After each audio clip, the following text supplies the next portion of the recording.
July 21 ചാന്ദ്രദിനമായി ആഘോഷിക്കുന്നു.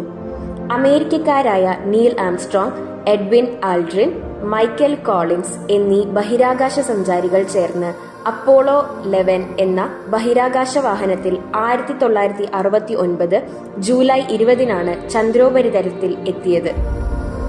July 21 വാഹനത്തിൽ നിന്നും ചന്ദ്രനിലിറങ്ങി നടന്ന ആംസ്ട്രോങ് ആദ്യമായി ചന്ദ്രോപരിതലത്തിൽ കാലുകുത്തിയ മനുഷ്യൻ എന്ന നേട്ടം കരസ്ഥമാക്കി. ചന്ദ്രനിൽ കാലുകുത്തിയ രണ്ടാമത്തെ വ്യക്തി എഡ്വിൻ ആൽഡ്രിനാണ്. മൈക്കൽ കോളിൻസ് അവരുടെ ഈഗിൾ എന്ന വാഹനം നിയന്ത്രിക്കുകയായിരുന്നു. ഇത് ഒരു മനുഷ്യന്റെ ചെറിയ കാൽവെപ്പ്, മാനവരാശിക്ക് വലിയ കുതിച്ചുചാട്ടവും.